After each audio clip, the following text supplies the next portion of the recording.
Hello tout le monde, j'espère que vous allez bien. Aujourd'hui, petite vidéo détente. Prenez comme moi un petit thé, on va se poser tous ensemble pour discuter du sujet épineux du choix de vos alliances.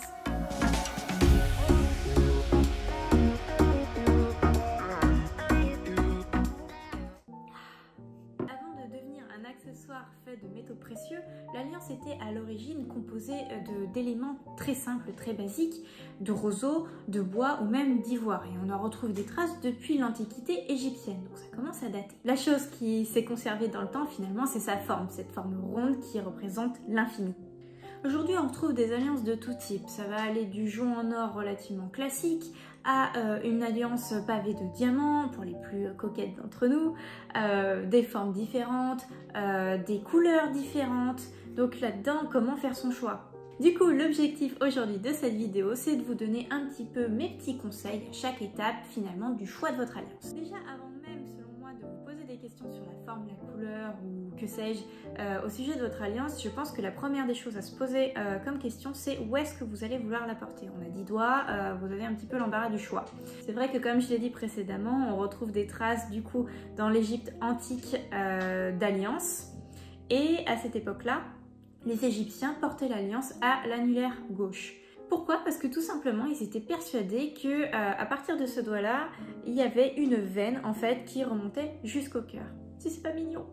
Du coup, l'idée générale voudrait qu'on porte l'alliance du coup à l'annulaire gauche et qu'ensuite la bague de fiançailles viendrait s'y joindre. Parfois, va se poser un petit problème, c'est que le style de l'alliance ne va pas forcément correspondre avec votre style de bague de fiançailles. En plus, normalement, dans la plupart des cas, mesdames, vous la choisissez pas. Mesdames, pas d'inquiétude. La solution, elle est toute bête. Vous allez porter votre alliance à ce doigt-là, donc à l'annulaire gauche, et placer votre bague de fiançailles sur l'annulaire droit. Comme ça, pas de souci d'alliance de style ou quoi que ce soit. Vous avez deux bagues, une dans chaque main, tout le monde est content. Du coup, mon petit conseil à cette étape-là, c'est de porter votre bague de fiançailles lors de vos essayages d'alliance. Qu'importe si vous la portez ou pas à ce doigt-là, au moins vous aurez une idée générale des possibilités. Il est préférable de les essayer ensemble pour voir l'effet que cela produit sur vous. Dans le choix des alliances va également se poser la question de l'alliage de votre alliance. Classiquement, on va retrouver trois types d'alliage, l'alliage en or blanc, en or jaune ou or rose maintenant d'ailleurs, et du platine. Sur cet aspect-là, je dirais que ça va vraiment dépendre de votre goût et aussi de votre carnation. C'est un détail qu'on peut oublier parfois. Par exemple, je suis plutôt de teint clair. L'hiver, c'est même une catastrophe, on le voit à travers. Du coup, je vais, selon ma carnation, plutôt me tourner sur du clair, forcément, avec de l'or rose. Ça va très bien du coup à mon type de carnation ou de l'or blanc. Mon conseil à ce stade, honnêtement, ça va être de réfléchir aussi à la qualité, la résistance de l'alliage, parce que c'est une bague que vous devez garder pour l'éternité en principe. Elle se doit donc d'être de bonne qualité et être résistante. J'ai une petite anecdote pour vous d'ailleurs à ce stade. Comme vous pouvez le voir, je n'ai pas ma bague de fiançailles à mon doigt. Pourquoi? Parce que cette bague est en or blanc.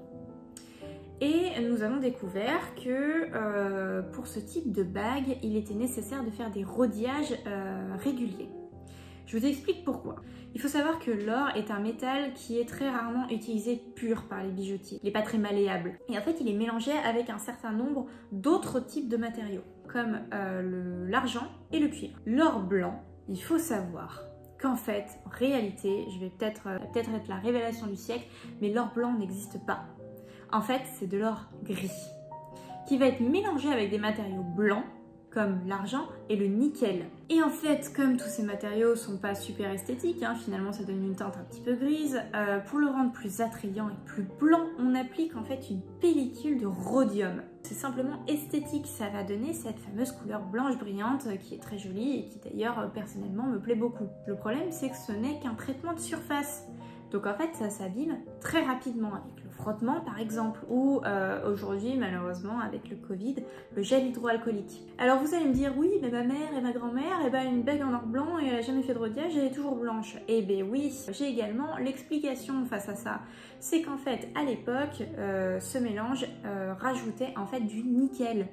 Et le nickel, eh ben, c'est un matériau qui aujourd'hui n'est pas bon pour la santé. Du coup, les boutiques doivent en fait l'enlever de leur composition. Et voilà, c'est pour ça que la super bague de votre arrière-grand-mère, eh ben, elle tient, tandis que la vôtre, eh ben, elle ne tiendra pas. Donc aujourd'hui, honnêtement, ça signe, selon moi, la fin de l'or blanc. Du coup, je vous invite à vous tourner plutôt, si vraiment la couleur blanche vous plaît, vers du platine. Une autre solution que j'ai trouvée lors de mes recherches, eh bien, c'est l'or gris palladier. Palladier qui vient de palladium, qui est un matériau de la famille du platine. Et qui du coup ne jaunira pas. Une fois que vous avez fait le choix finalement de la couleur de l'alliage de votre alliance, va se poser la question de la forme en fait de votre alliance. Et elle peut être de plusieurs types. Pour commencer, vous pouvez vous tourner sur une alliance avec une pierre, hein, c'est très à la mode, c'est très joli. Pour une pie comme moi, bah c'est super beau. Néanmoins, gardez à l'esprit que si vous avez des pierres dessus, ça demande de l'entretien. C'est plus fragile forcément qu'une bague en alliage classique sans pierre dessus. Et ça va aussi dépendre de votre style finalement. Si vous êtes plutôt, si vous appréciez plutôt porter des bijoux discrets, ne vous tournez pas vers ce type d'alliance. Ça va, voilà, je pense qu'il faut avoir à l'esprit votre style personnel et également votre style de vie. C'est aussi important, hein, si vous avez des travaux manuels au quotidien. Faites pas ça, ça va l'abîmer, c'est dommage.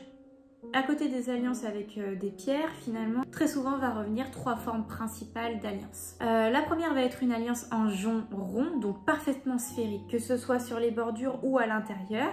Un demi-jonc, donc rond sur le dessus, mais plat à l'intérieur au niveau de vos doigts, finalement, la face intérieure qui est en contact avec votre doigt.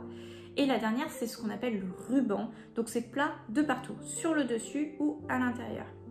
Là, ça va vraiment dépendre de votre esthétique à vous finalement. Il faut savoir que le jonc, ça va être le style de bague qui va se sentir le plus puisque bah, il est rond à l'intérieur également. Donc au niveau de vos doigts, vous allez le sentir.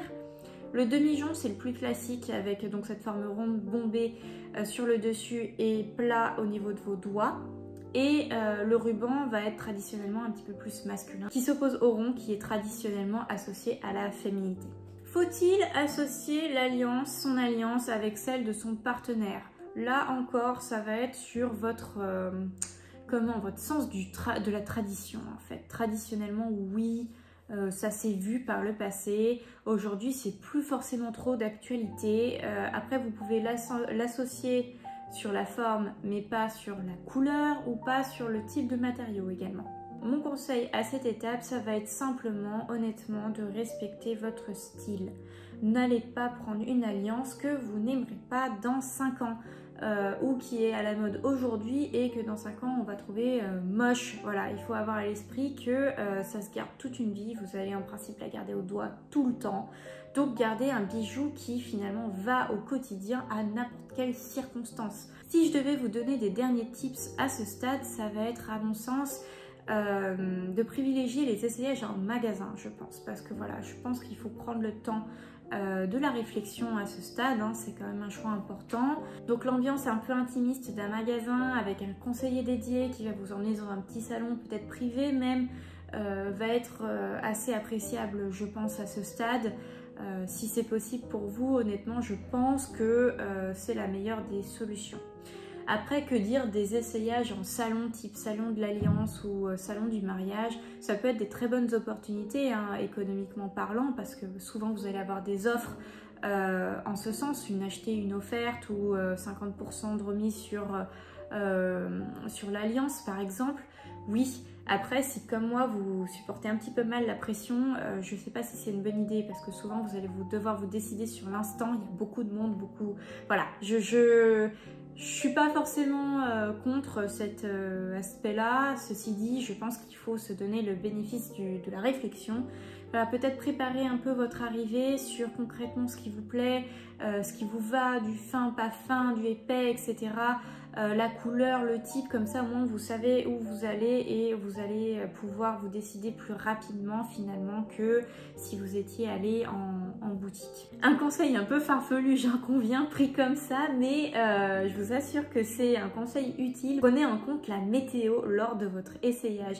En fait, si vous l'essayez en plein été, vos doigts vont gonfler et ça peut prendre jusqu'à 4 tailles de plus. Et le dernier, c'est de vous y prendre relativement tôt. En moyenne, j'ai vu que les délais de livraison d'alliances vont entre 3 et 4 mois. Ne vous y prenez pas la veille du mariage, je pense que c'est important de se prendre le temps de la réflexion comme je l'ai dit précédemment, mais aussi de prendre en compte voilà, ce délai de livraison et ne vous retrouvez pas à stresser la veille parce que vous n'avez pas vos alliances, ce serait quand même un peu dommage et de toute façon vous aurez l'occasion de stresser sur autre chose. Voilà, je pense qu'on a fait le tour des petits conseils que je pouvais vous donner sur le choix de vos alliances. Pour ma part c'est en cours, j'attends qu'on me rende ma bague de fiançailles, qu'on me séquestre pour pouvoir finaliser un petit peu mon choix, mais voilà, j'ai très hâte de commencer. Et voilà tout le monde, j'espère que cette vidéo vous aura plu et si c'est le cas, n'hésitez pas à la liker bien sûr. Dites-moi dans les commentaires si vous voyez d'autres conseils dans le choix des alliances et dites-moi également si vous aussi vous avez eu une mauvaise expérience avec l'or blanc ou cette histoire de rodiage parce que encore trop rarement à mon sens on ne le voit pas apparaître sur les sites internet et je pense que ça peut être vraiment déterminant dans le choix d'un bijou qu'on doit garder toute sa vie. Si ce n'est pas déjà fait, abonne-toi à ma chaîne et à très bientôt. Ciao!